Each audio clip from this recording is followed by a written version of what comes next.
Hello everyone, this is Monashree. Welcome back to my book tube channel. और इस channel पर मैं बुक्स रिलेटेड वीडियो बनाती हूँ। अगर आप एक बुक और हो so do subscribe my channel. So आज मैं जिस किताब की रिव्यू देने जा रही हूँ उस किताब का नाम है परिणीता बाय शरत चंद्र चट्टोपाध्याय।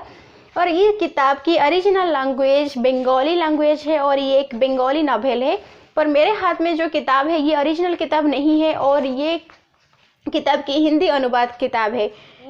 तो परिणीता की कहानी ललिता और शेखर की प्रेम कहानी के ऊपर आधारित है और एक अनूठी प्रेम कहानी है। इस किताब की मुख्य पात्र जो कि ललिता है और शेखर है, और ललिता और शेखर के साथ साथ इस कहानी में बहुत सारे कैरेक्टर है, जैसे कि अन्नाकली, गुरुचरण और भुवनेश्वरी देवी, और साथ में अविनाश और गिरीन्द्र बाबू भी है।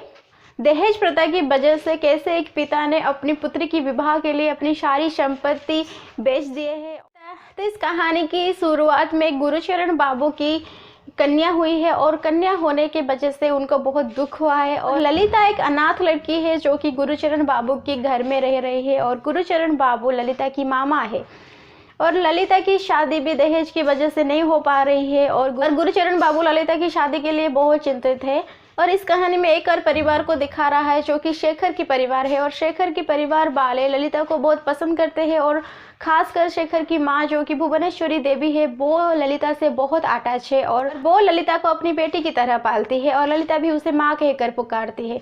तो जैसे जैसे आप ये किताब पढ़ने लगोगी और आगे आगे आपको शेखर और ललिता की प्रेम कहानी भी पढ़ने को मिलेगी।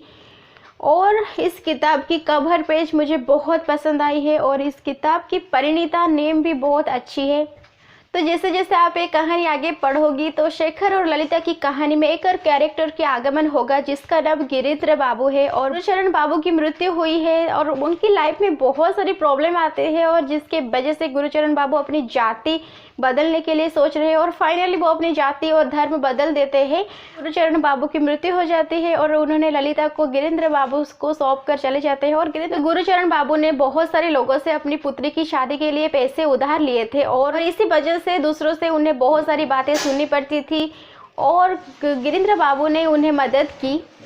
तो इस किताब की कहानी बहुत ही इंटरेस्टिंग है। अगर एक दिन ललिता ने गलती से एक फूल माला शेखर को पहना दिया था और इसकी वजह से उन दोनों की शादी हो गई थी और ये बात शेखर और ललिता को छोड़कर घर में और किसी को नहीं पता था और उन दोनों ने इससे शादी समझकर बैठे थे और ललिता ने अपने आप को परिणीता समझ बैठी थी। अगर आप ये किताब पूरे पढ़ते हो तो आपको पता चलेगा क्या ललिता से शेखर की शादी हुई या गिरीन्द्र से हुई। और आप ये किताब पढ़ना चाहते हो या पढ़ चुके हो कमेंट करके बताइए। अगर आप ये किताब पढ़ना चाहते हो या किताब खरीदना चाहते हो तो मैं लिंक डिस्क्रिप्शन में दे दूंगी, आप वहां से चेक कर सकते हो। तो आज के लिए बस इतना ही। अगर आपको वीडियो पसंद आया तो प्लीज़ वीडियो को लाइक कीजिए और चैनल को सब्सक्राइब करना मत भूलिएगा। Thank you so much for watching this video.